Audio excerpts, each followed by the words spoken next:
နော်ဝေနိုင်ငံကထူးခြားတဲ့စပိန်ဓာတ်လေကဒီနေ့မှာတော့ကျွန်တော်တို့ဥရောပမြောက်ပိုင်းကနီးပညာနဲ့သဘာဝတရားပေါင်းစပ်နေတဲ့နော်ဝေနိုင်ငံကိုခဏလောက်သွားကြည့်ကြရအောင်ပါနော်ဝေရဲ့မြို့တွေဟာလည်းပဲတောင်ကုန်းတောင်တန်းတွေနဲ့ဝေးရန်ထားတာမျိုးများပါလိ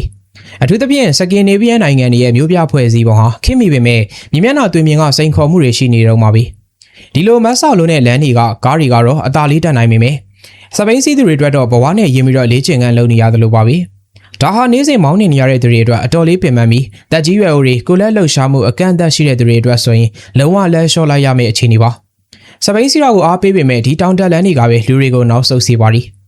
ဒီတော့နော်ဝေလူမျိုးတွေကဒီပြဿနာကိုဂျပန်မှာလိုလက်လျှော့မထားခဲ့ပါဘူးသူတို့ရဲ့ဖြေရှင်းနည်းကတကယ်ကိုပဲညံကြီးရှင်ဆန်ပြီးတော့ထူးခြားလုံးပါလိတခါတလေမှာနော်ဝေနိုင်ငံတရဟိမ်မျိုးရဲ့လမ်းမကြီးလေးမှာမူမမှန်တဲ့တပ်ထုလမ်းကြောင်းတစ်ခုကိုလူကြီးမင်းတို့တွေ့ရနိုင်ပါလိဒါကဘာများပါလိလို့စူးစမ်းမိမှလေးအမှန်ပါပဲဒါဟာတကယ်တော့ကဘာပေါ်မှာတခုရီးရှိတဲ့စပိန်တက်လီကဖြစ်ပြီးနော်ဝေရဲ့နီးပညာသမားတွေကစိုက်လိုကေပဲဒါမှမဟုတ်ထရမ်ပေးလို့နာမည်ပေးထားပါလိကျွန်တော်တို့ကတော့ညံကြီးရှင်စပိန်တက်လီကလို့ပဲခေါ်လိုက်ပါမယ်မမိုက်တဲ့နေရာမရှိဆိုတာဒါမျိုးကိုပြောတာပါဒီတက်လီကားကိုစပြီးတော့တီထွင်ခဲ့တဲ့အတွေးခေါ်ကရိုးရှင်းပါလိလူတိုင်းဟာကျမ်းမာရေးအတွက်စပိန်စီးတဲ့နေဒါပေမဲ့စပိန်စီးရတာပင်မတဲ့အတွက်မစီးပြစ်တာပါဆိုတဲ့အချက်ပါဒါကိုဖြေရှင်းဖို့သူတို့ဟာတောင်ပေါ်ကိုဆွဲတင်မိမဲ့စပိန်ကိုတီထွင်ခဲ့ပါလိဒီဆိုင်လိုကီဝဲကိုဘယ်လိုသုံးရမလဲဆိုရင်လည်းအရန်ကိုရိုးရှင်းလုံးပါလိစပိန်စီးသူဟာလမ်းကြောင်းအစမှာစက်ကိုစားတင်နှိုးဖို့အတွက်ခလုတ်ကိုနှိပ်လိုက်ပါလိတတ်ထုချေနှင်းကုန်း Fortress လေးမှာမြေပြင်ပေါ်ကနေအလိုလျောက်ထွက်ပေါ်လာပါလိ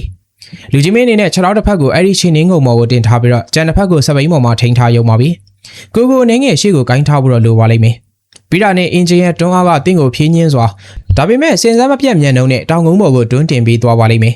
အမြန်နှုန်းကတော့တနာရီကို10ကီလိုမီတာလောက်ရှိတာမို့အသက်ရှူမှန်မှန်နဲ့တောင်တက်လန်းရဲ့အပေါ်ဘက်ကိုအေးအေးဆေးဆေးရောက်သွားပါလိမ့်မယ်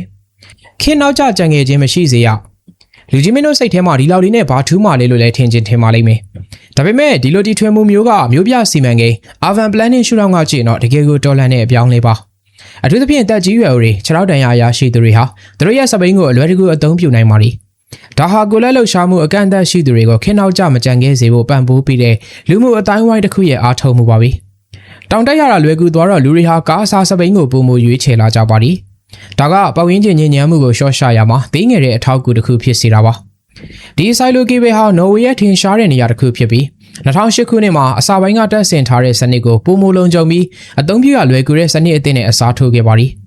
ဒီစနစ်ကိုကဘာပေါ်ကမြို့ပေါင်းများစွာလာရောက်လေ့လာနေကြပြီးသူတို့ရဲ့မြို့တွေကမတ်ဆောက်တဲ့လမ်းတွေပေါ်မှာအသုံးပြုဖို့စိတ်ဝင်စားနေကြပါလိဆိုတော့နော်ဝေမှာတော့ဒီစပိန်တက်လီကားကလူတွေကိုလမ်းပေါ်မှာခင်းနှောင်းမကြစီပဲရှေ့ဆက်ဖို့တွန်းအားပေးနေပါလိဒီထွင်မှုဆိုတာကြီးမားတဲ့အဆောက်အုံတွေဖြစ်စီရမလို့ပဲနေ့စဉ်ဘဝရဲ့ခက်ခဲမှုတွေကိုရိုးရှင်းစွာဖြေရှင်းနိုင်တဲ့အရာမျိုးလဲဖြစ်နိုင်တယ်ဆိုတာကိုဒီနော်ဝေနည်းပညာကသက်သေပြနေတာပါပဲ